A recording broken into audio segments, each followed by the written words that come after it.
Hey everyone, this is Dino, and today I'm going to do this very short video on the topic I've titled as New Residents to Ontario and Their Ontario Driver's License. I was just thinking how I should title it. This may not be a perfect title, but this is the best I can do on a Saturday morning. All right. So, why this little video? Because my own friends within the family circle, when they come from overseas to Canada, some of them have been driving forever, so they're good drivers. And then when they come here, things change with regard to their driving experience. As you may know, or you may not know, that Canada has kind of a different system, like the MTO, they follow a different system with the overseas immigrants in terms of recognizing their previous experience with the insurance companies. Most importantly, they follow a different system. This is where it gets a little complicated, okay? And so I just want to set things right, like set the record straight, so to speak. I'll see if I can do this correctly, okay? This is um, my study of the industry, having worked in the industry for a number of years. This is the way it should be done, okay, officially. But there are some companies they're doing differently. Okay, so that is not acceptable to the insurance companies. So there are some brokerages who are doing things a little bit different, and the insurance company they don't like that. But I don't want to get into that too much. I just want to go through what the insurance company they prefer that brokers should do. Because once you get your repo license, or you probably already have your repo license, you are setting up automobile policy on a daily basis. You are talking to drivers from overseas, right? I mean, Canada is a multicultural country, and so there are a lot of people coming into the country, and most of them, they have driving experience. How do you treat that, right? It's very, very important so that you conform to the underwriting rules of the company that you're working with. Okay, very, very important. You follow the underwriting rules, okay? Whether they are friends, your relatives, you know them, or whatever it is, you need to follow the rules of the underwriting company, the underwriting rules of the insurance companies. Okay, very, very important. Okay, so Canada is expected to admit approximately 395,000 new permanent residents in 2025, and that's actually a big drop. Okay, last year I think it was close to 500,000. It's definitely a lot more than 395, but this is a big number, like 395,000 in 1 year. Okay, in 2025, many new immigrants arrive in Canada with several years of driving experience, beautiful record, no convictions and no at-fault accidents or whatever it is, okay? Nevertheless, notwithstanding their excellent driving experience, how their previous driving experience is considered in Canada is a bit complicated. This is where things get a little tricky. People get frustrated. Okay, sometimes we are bending the rules. Okay, we shouldn't be doing that. So hopefully this little presentation will help you a little bit. So many new immigrants are surprised as to why the years of skillful driving experience is not recognized in Canada, invariably resulting in higher insurance premiums because they are just recognized a little bit of what they really have. So the premium is a lot higher, and they just came to the country and they're trying to settle down. You can see the frustration here, right? Okay. So the main factor driving this is the so-called driver's license exchange program. Some of you may or may not know this. So Canada has established this driver's license exchange program with a number of countries, not with all the countries. That's the issue here, okay? Not with all the countries, only with a few countries. So in this brief presentation, I will discuss a few points that may help you in setting the right expectation with your prospective new customers who may have arrived in the country recently. So at least you can explain to them that you are doing the right thing. You have to follow the government's rule on the one side and the insurance company that you're working for, their rules on the other side. Okay. So it may be frustrating for them, but you need to give them the actual way that the company do it here. Okay. That's it. So by virtue of the driver's license exchange program, because of that, you can exchange an out-of-province license for an Ontario license if you are relocating from any Canadian province or territory. We will recognize their previous experience. Absolutely. Because there's another Canadian province, we have no problem with it. Canadian Armed Forces from the US. Extremely important, okay? Because the US, they follow exactly the same rules like the Canadian Highway Traffic Acts and, all those rules of the road and, all those convictions and at-fault accidents and DCPD is being followed by many US states. Some of them even we have agreement to honor the DCPD system and so on and so forth. So we are perfectly okay with USA experience, okay? Somebody come from USA, they want to settle in Canada. All they have to do is bring two documents. One is their driving experience, okay, from their previous company they insured with, like a Geico, Allstate, while Vanessa is operating there, AAA, whatever it is, okay, and their what they call the abstract, driver's abstract is coming from the like the equal to the motor vehicle report in Canada. So it lists the convictions like speeding and seatbelt violations, so on and so forth. If they bring those two, we will recognize their experience. Okay.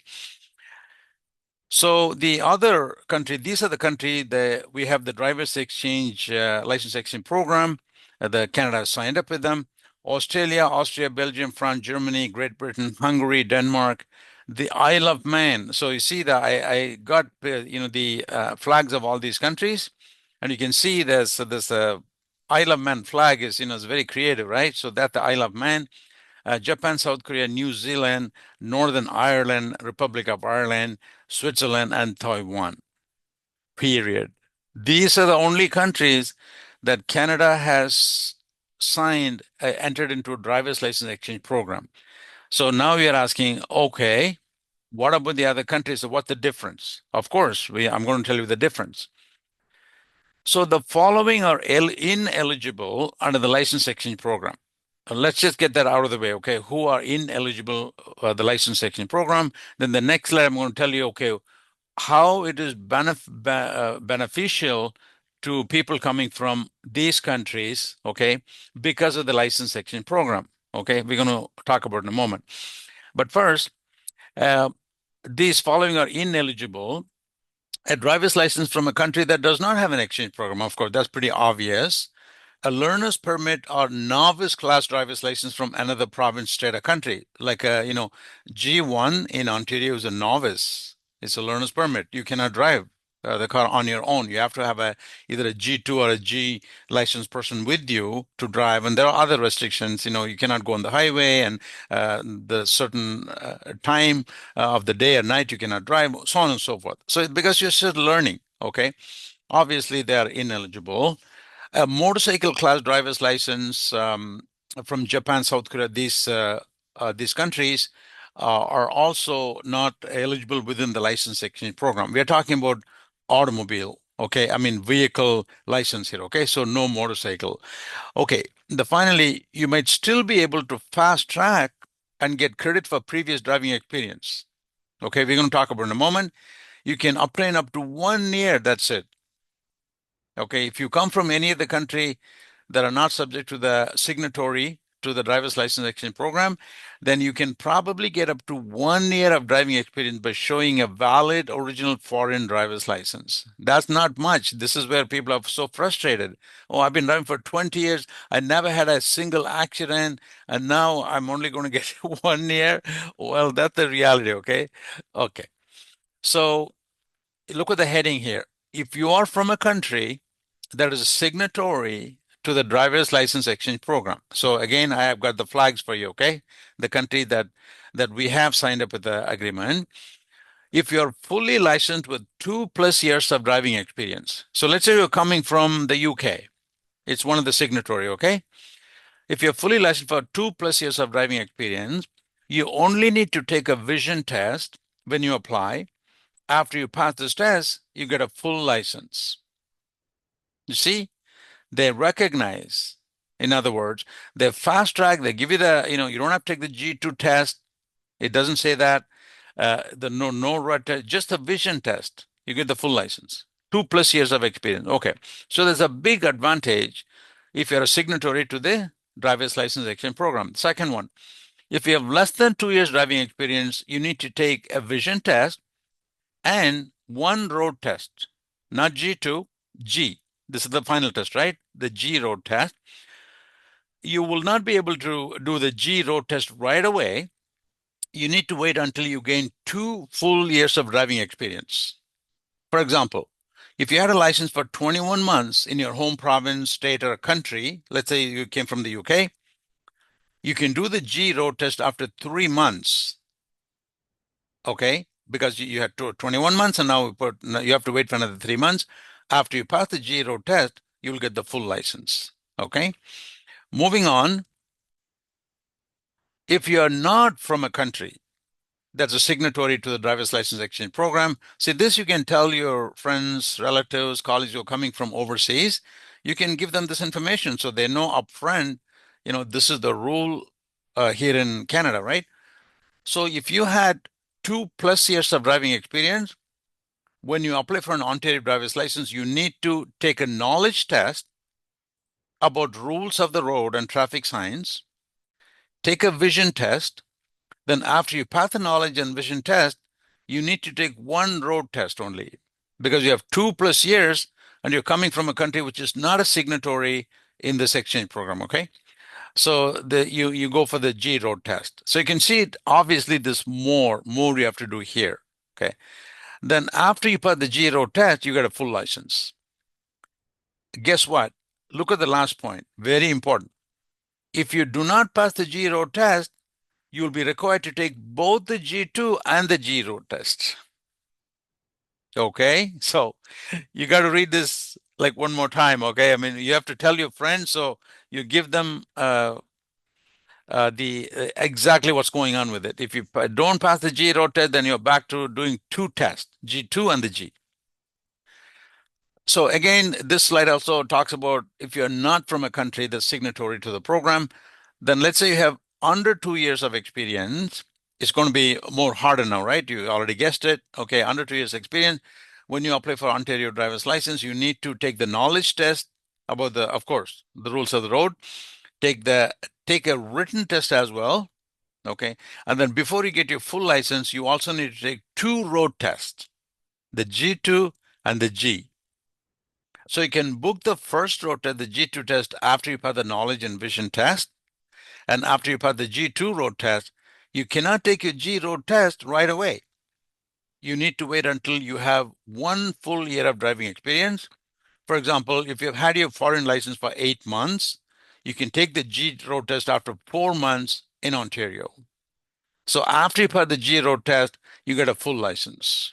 And while you wait, you can actually drive with your G2 license under certain conditions, because G2 also has some restrictions, but not much. But you can be on your own driving with the G2 license while you're waiting for this. Okay.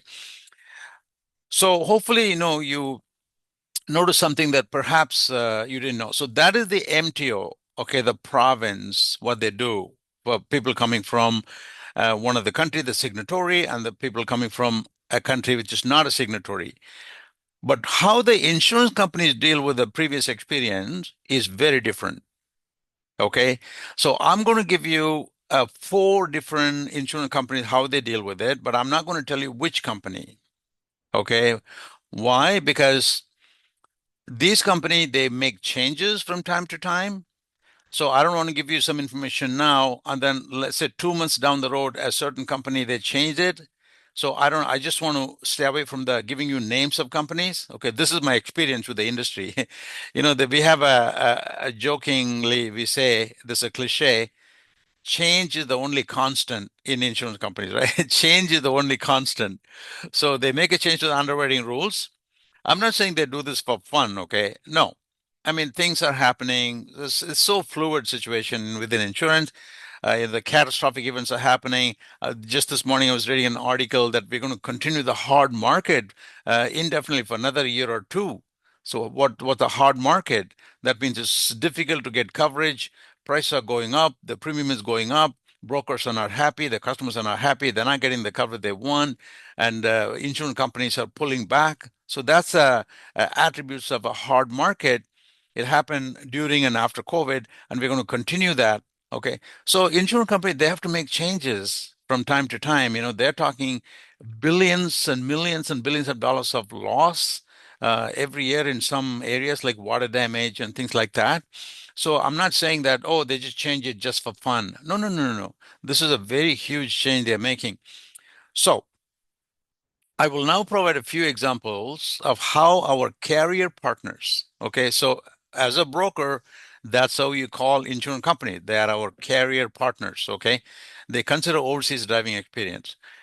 As your best practice, please ensure that you check the appropriate underwriting rules of the carrier you're considering for your customer. This I always tell my brokers all the time because in my training, I can only give them like one or two examples of one or two companies, but then we are dealing with like 30 different companies in our brokerage. Okay. So always the best practice is to follow the underwriting rules of the carrier you're considering for your client. So insurer number one, what they did, how they deal with the foreign experience. Drivers from the United States will be rated driving record one when a G2 or G level license is obtained. Oh, you're thinking, oh my God, you just said a couple of minutes ago that we recognize from the US? Yeah, yeah, just one moment, okay? Wait, follow with me. Now, driving record three applies if the driver has an Ontario Class G license and has been licensed in the US for 3 years or more. Okay. And then they continue. Driving record 2 through 9 will be considered if supported by an acceptable letter of experience. An Ontario Motor Vehicle report confirming a clear driving history for the driving record being applied for, or receipt of a copy of an approved Ontario driver's training certificate.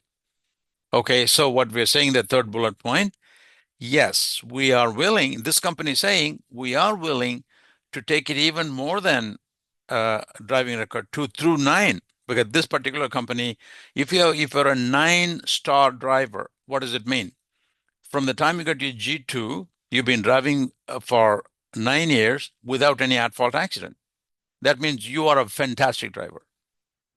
Okay. So most companies, they go 9 to 10 years. That's all they want to know. Okay. They will ask you, did you have any at-fault accident within the last 10 years? Okay.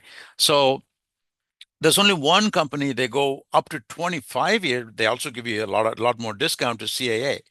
Okay, but all the other companies, they go up to 9 to 10 years. So that means if you're coming from the US, yes. So this company is willing to consider as long as you bring a letter of experience. Okay, Geico that I just mentioned, you may recall. Okay, now they continue. Drivers from outside Canada and the US. You see, now things are different.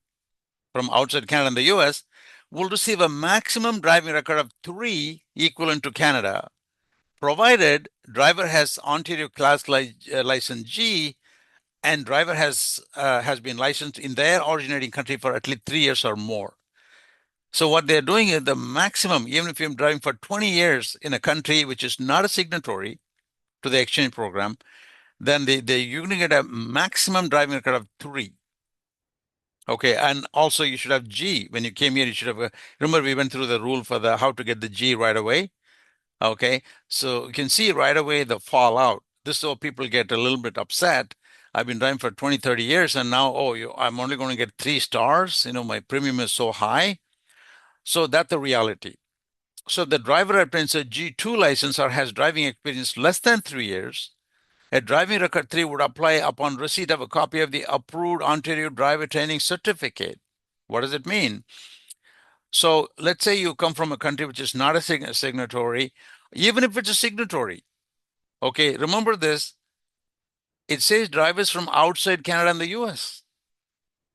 So this is what I've said from the beginning. The insurance companies are different compared to even on the province is doing. Okay, they're making a blanket statement. If you're outside of US and Canada, this is the rule. So let's say you have only a G2 license. Okay, when you arrived here, you went to the MTO, you got the G2 license. Then in order to give you 3 years of driving experience, you need to complete a driver training here, approved driver training. So your customers may ask you, so how do I get the approved driver training? So you take them to the MTO website, okay? I think it's mto.gov.on.ca, and then you do a search for driving schools, okay? You have to go there because don't just go to maybe your uncle knows somebody, he's a driving school, they may not be approved. So that's not, you'll be wasting your time. Start with the MTO website, and they have alphabetically listed city by city by city. If you live in Mississauga, you just press M.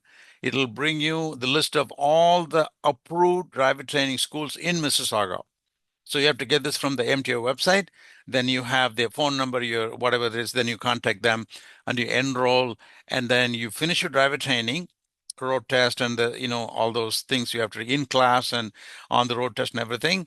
Then your driving history with the MTO, the one I'm showing in the picture here, it'll have a note at the very bottom, which I've just kind of blown up here for the easy access here, for you can easily see it. Beginner's driver training completed successfully. Okay. So you need to get a copy of this and send it to your broker. Only then they will give you driving record three. Okay. So you can see the significant difference between how the province is treating people coming from other countries and also the insurance companies. So final point about this particular company, prior to advancing to driver record 4, the driver must be fully licensed for 4 full years, calculated from the date they got the G2 or G license was obtained. Okay, so moving on. The second company I want to tell you about is, look at this, the first statement. I just removed the name of that company. Okay, it says does not recognize. I just erased that name because, again, I don't want to put a name of the company. They may change their rules 6 months down the road. Okay, so anyway, this company says out of Canada, US. You see, they're not talking about countries with an exchange agreement and no exchange. No, no, no. They simply say out of Canada and the US. This company does not recognize experience from outside Canada, the US at all. That's it. So these will be treated as new drivers, and driving record 1 will apply. That's it. Like as if they are like a baby driver. Okay, they just got the driving license like a couple of days ago. Okay, that's it. Driving record 1, like a 1-star driver, brand new driver. Okay, regardless of whether you are within the exchange program country or outside the exchange program country, or you're driving for 40 years overseas. For this particular company, we deal with them a lot. We have tens of thousands of clients with this company that are one I'm showing you here. They don't recognize at all. Okay. So when they will move you to driving record 3, same thing like the previous company. You have to pass the driver training, approved driver training. So it says here, principal operator and or class 05 or class 06. Now the class 05, don't worry too much about it, but just for your information, it's a female driver age under 25, and the class 06 will be a male driver age under 25. But don't worry about it now. When you become a broker, they will train you and you will learn all these classes, okay? So to give you, this company says to give you driving record 3, that means as if you've been driving for 3 years, your premium is going to go down, obviously, and has continuously held a valid driver's license in Canada or the US. He previously licensed in the US. There must be supporting documentation that you should come with a letter of experience we talked about for the past 3 years or for less than 3 years and is eligible for the driver training credit. You see, again, the same like the insurer number 1 we talked about.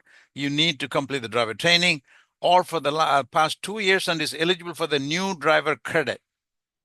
Okay. So has a G or G2 license, another criteria, and has been listed as a driver on a prior insurance policy in Canada or the US. You see, they restrict themselves to Canada and the US. Okay. So insurer number 3, they say here outside of Canada and the US, We will recognize US experience as equal to Canadian experience. New drivers to Canada must hold a permanent Canadian license. Drivers coming from outside Canada and the US will be granted a maximum of 3 years, not automatically, again, with the driver training. Okay.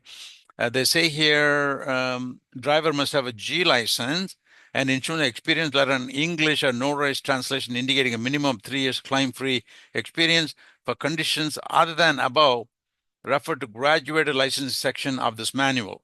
Okay.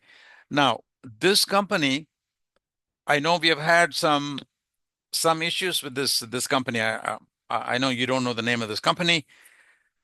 First, they say, okay, get it notarized. Okay, it has to be translated to English and notarized. But then they also, in some cases, asked the driver to go for driver training here. Okay, so in my opinion, it's my personal opinion, it's always better to go for a new driver to go for a driver training if you're not from one of the countries. Okay, I mean, if you are from outside US or Canada, let's put it that way. Outside US of Canada for the insurance companies, just go for the driver training. You will automatically get the 3 years rather than 1 year. Okay. And finally, this company says clear record for 3 years, no lapse in coverage from a conviction, accident, or attempt to misrepresent driving record in the last 3 years. G class licensed drivers only. So new drivers with a prior experience from outside Canada or the US, if G licensed with acceptable proof of 3 years experience. That's it. So what the bottom line, my friends? Insurance companies, if you're coming from outside US or Canada, they don't recognize more than like 3 years experience. And in some cases, you have to have a driver training, driver to get the 3 years experience. Okay. So at least you can tell your friends, relatives, your associate coming from overseas, this is what's happening. And one final thing before I close this, okay? When you're looking at the motor vehicle report, this is something that you'll be running for every automobile client that you're going to sign up a policy with. Sometimes you will see that the expiry date, which I've circled in red here, and the birth date, okay, I mean the month and the date, they don't match. Now, usually they should match. So the first step that you need to do is to ask your client, you tell them that usually it should match, but can you tell me about your drivers? They will tell you something like one of the versions of, oh, I came from overseas and I was able to fast track with the MTO, whatever it is, okay? Because the normal process is you take the issue date and you consider this date as the first date this person got the license in Canada. But this could be misleading. I'll tell you why. If you take 2022, if this is the first day they got the license in Canada, and then you add 5, okay, so what happens? It'll become 2020. So they'll get 2027, right? But then if you look at the expiry, it's 2028. So what does it mean? So the license cannot be valid for more than 5 years. So in this case, it becomes 6 years.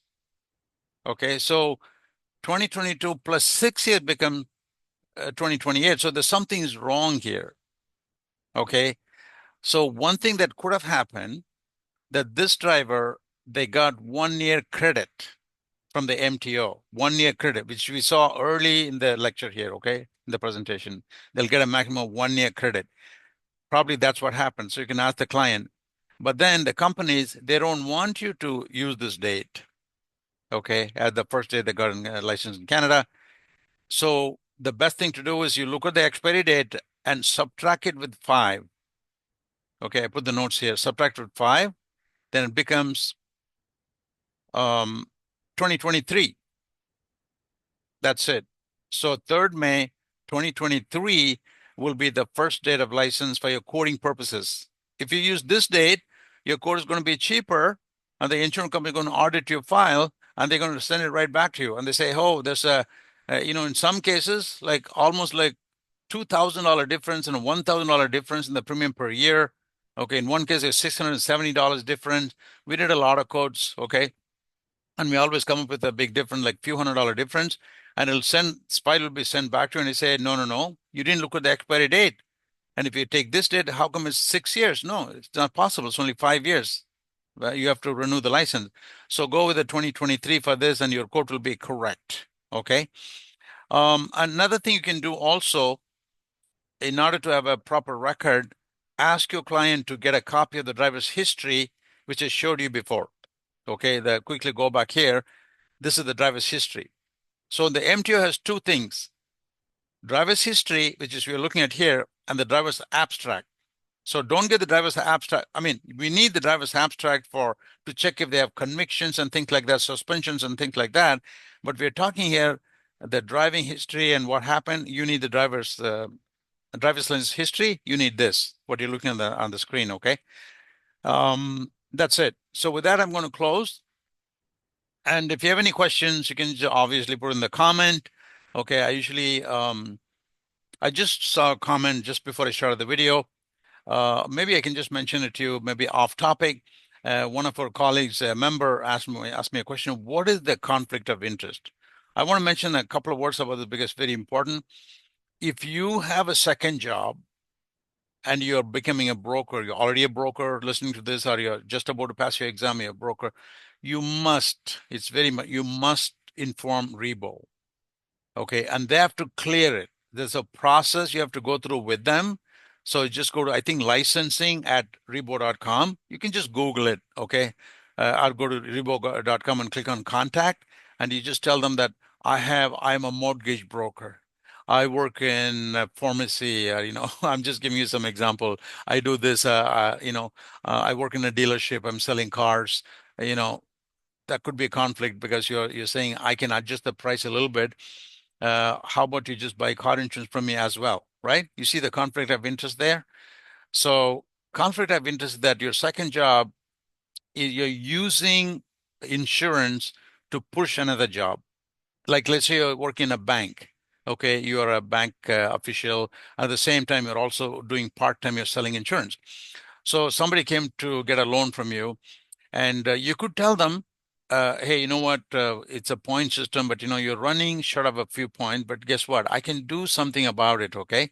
But how about you just buy uh, home or car insurance from me? You may be kind of forced to get that from them. And they're using that other. This is why the government, they stop allowing the banks to sell insurance in the same building. Okay, they can sell insurance, but it should be a totally different. It's in a different building. So if you go to Mississauga, for example, I used to teach there for many years. The RBC, you have the big building, the bank, and the right next to it is so there are twin buildings. RBC insurance is separate on the other side. So that's a conflict of interest. I want to mention this here because it's very important. You contact Rebo no matter what you're doing, okay, whether you're a surgeon or a bus driver or an astronaut or whatever, okay, get get that cleared by Rebo and put it in a file, okay? Thanks, everyone. I'll see you in maybe another lecture.